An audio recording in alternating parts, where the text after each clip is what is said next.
여러분 안녕하십니까? 선거 정의 실현을 위해 할 수 있는 데까지는 무엇이든지 다 하겠다. 부방대 총괄 대표인 황교안 전 총리가 요즘 거듭 다짐하고 있는 내용입니다. 황 대표는 논란이 적지 않은 40총선 선거 부정 의혹 진상규명을 위해 다양한 노력들을 기울이고 있습니다.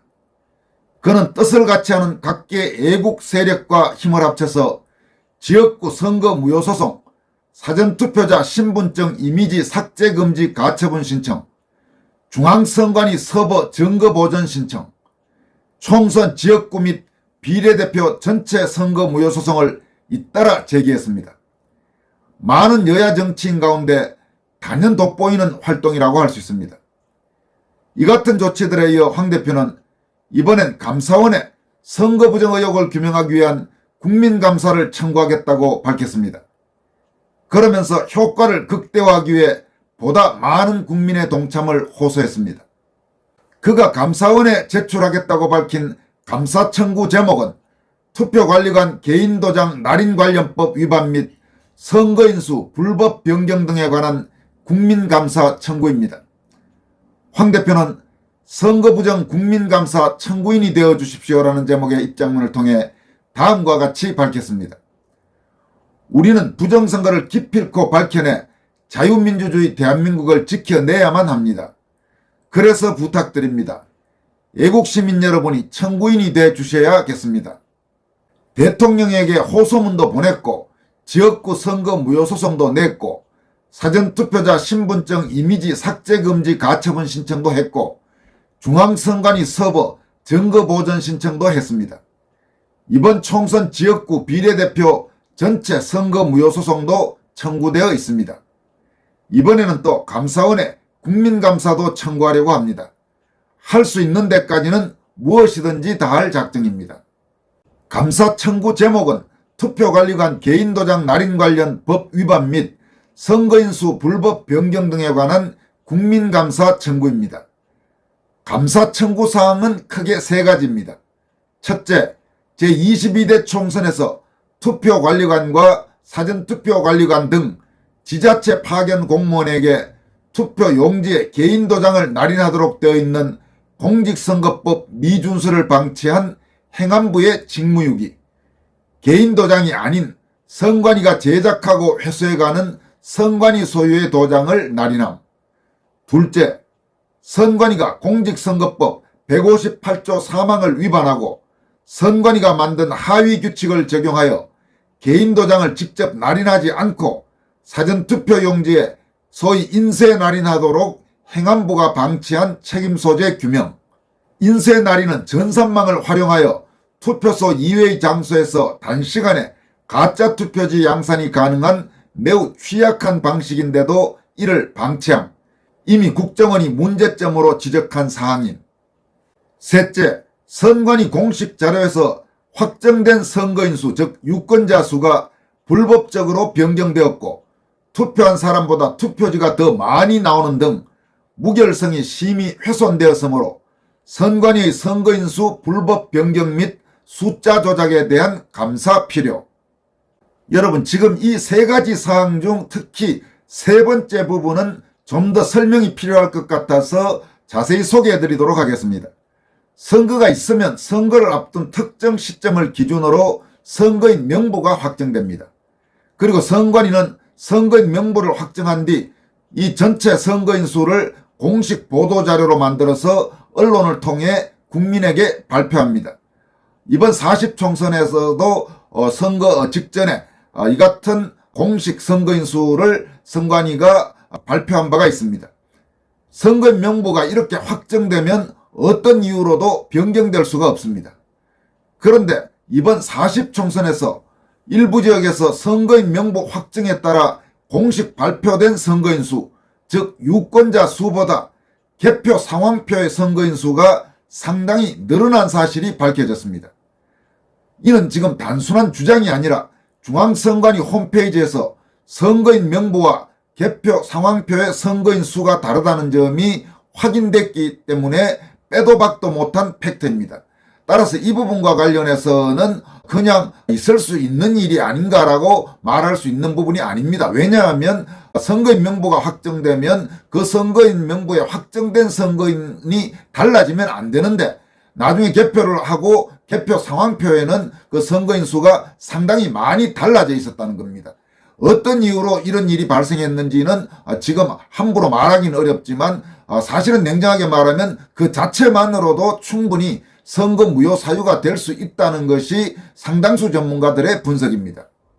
이처럼 선거인 명부의 선거인 수와 개표 상황표의 선거인 수가 달라진 곳을 몇 곳만 여러분들에게 소개해 드리도록 하겠습니다. 먼저 민주당의 추미애가 당선된 경기도 하남시 신장 1동의 경우 선거인 명부상 선거인 수는 6,467명이었습니다. 그런데 개표 상황표의 선거인 수, 즉 변경된 선거인 수는 7,179명으로 11%가 늘어났습니다. 어떻게 이런 일이 발생할 수 있었는지 이 부분은 분명히 규명이 돼야 합니다. 그런데 적어도 지금까지 선관위는 이에 대해서 뚜렷한 해명을 하지 못하고 있는 것 같습니다. 또 있습니다. 민주당의 박홍근이 당선된 서울 중랑구 신내 2동의 경우 원래 선거인 명부의 선거인 수는 17,529명이었습니다. 그런데 개표 상황표의 선거인 수는 21,131명으로 15%가 더 늘어났습니다. 이 역시 어떻게 이런 일이 발생했는지 지금 해명이 되지 않고 있습니다. 선거인 명부와 개표 상황표의 선거인 수가 더 많은 차이를 나타낸 곳도 있습니다.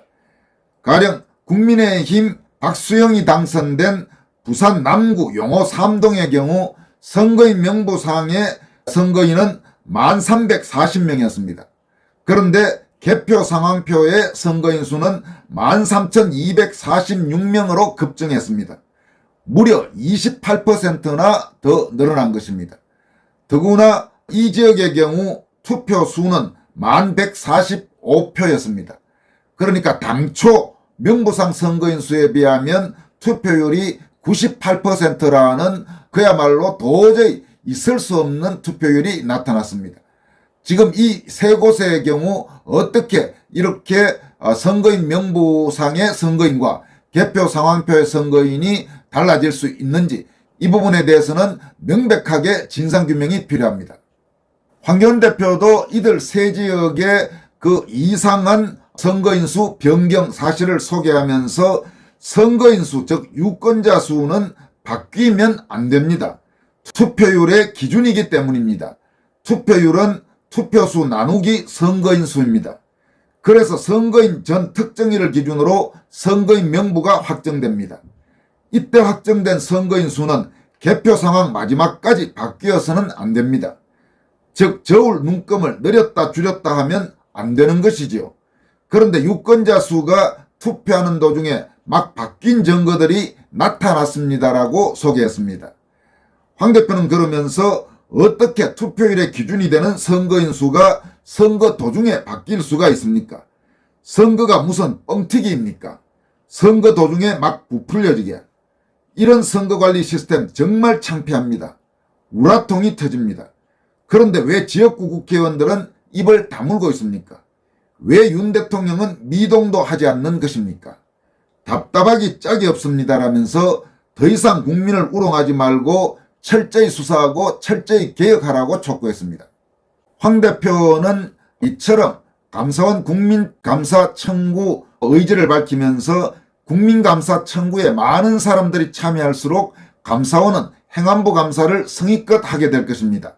나아가 헌법기관임을 내세워 직무감사를 거부하는 선관위 선거 업무 감사까지도 가능해질 것이라고 생각합니다. 라면서 수만 명이 아니 수십만 수백만 명이 간곡히 감사원의 감사를 청구할 때 추악한 선거 부정의 민낯이 드러날 것입니다라고 강조했습니다. 황 대표는 그러면서 국민들이 이번 감사 청구에 동참할 수 있는 구체적인 방법도 소개했습니다. 이와 관련된 내용은 유튜브 채널 황교안TV의 커뮤니티나 황 대표 페이스북에 상세히 소개되어 있습니다. 관심 있는 분들은 참고하시면 될 것 같습니다. 황 대표는 앞서서 40총선 선거 무효소송 청구와 관련된 사항들을 종합적으로 공개했습니다. 그는 애국 시민 여러분들의 성원으로 40총선 선거 무효소송을 청구했습니다. 지역구 18곳에 대해 선거 무효소송을 청구했고 사전투표자 신분증 이미지 삭제 금지 가처분 신청도 했습니다. 또한 전국 지역구와 전국 비례대표 전체 선거 무효소송과 증거보전 신청도 되어 있는 상태입니다라고 밝혔습니다. 이어서 청구한 지역구 18곳 중에는 국민의힘 후보자가 포함된 것도 있습니다. 선거 무효소송을 신청한 지역구는 서울의 경우 종로구, 중구 성동구 갑, 중구 성동구 을, 광진구 을, 서대문구 갑, 구로구 을, 송파구 병, 경기도에서는 수원시 정, 안양시 동안구 을, 의왕 과천, 구리시, 하남시 갑, 광명 을, 용인시 병, 용인시 정, 대구 중남구, 충북 청주시 흥덕구, 충남 천안시 갑입니다라고 밝혔습니다. 이어서 지역구 선정은 여러가지 사항을 전반적으로 고려하였습니다. 인천 계양을과 서울 강서구을, 양천구 갑은 다른 분들이 소송을 진행 중이기에 중복 청구는 하지 않았습니다. 우리는 끝까지 싸워서 반드시 이길 것입니다. 정의를 세우기 위해 대한민국을 지키기 위해서라면서 함께 동참해 주신 애국시민 여러분께 다시 한번 마음 깊이 감사드립니다라고 밝혔습니다. 이어서 살펴볼 소식은 홍준표 대구시장이 박근혜 전 대통령 탄핵 정변 당시 새누리당이죠. 새누리당의 행태, 또 당시 소위 보수 언론의 행태, 이런 부분들을 회상하면서 그와 같은 탄핵 사태가 재발되는 것을 막아야 한다고 강조하고 나섰습니다. 홍준표 시장은 자신의 소셜미디어에 올린 글을 통해서 다음과 같이 밝혔습니다. 나는 2017년 박근혜 탄핵 때 우리 당 의원들이 취했던 나만 살겠다는 그 비겁한 행태를 잊을 수가 없다. 그때 보수 언론들조차 앞장서 탄핵으로 몰고 가던 그 모습도 잊을 수가 없다. 괴멸된 당을 이끌고 무망하던 탄핵 대선을 치를 때 보여줬던 보수 언론들, 유세 현장에서 갖가지 모욕과 수모를 받았던 일도 잊을 수 없다. 2017년 5월 문재인 정권이 들어서고 난 뒤 자행되었던 보수 괴멸을 위한 무자비한 국정농단 정치수사도 잊을 수도 없고 용서할 수도 없다. 2018년 6월 지방선거를 앞두고 남북 위장평화회담으로 전 국민을 속일 때 그때 보여줬던 우리 당 의원들의 비겁한 문재인 동조도 잊을 수 없다. 보수 우파라는 사람들의 행태가 이럴진데 또다시 그런 사태가 오지 말라는 법이 있나? 벌써 균열의 조짐을 보이고 있지 않느냐?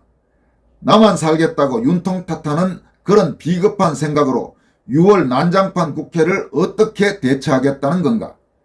당대표 하나 맡겠다는 중진 없이 또다시 총선 말아먹은 애한테 기대겠다는 당이 미래가 있겠나? 문재인이 사냥개 되어 우리를 지옥으로 몰고 간 애 밑에서 배알도 없이 또 정치하겠다는 건가?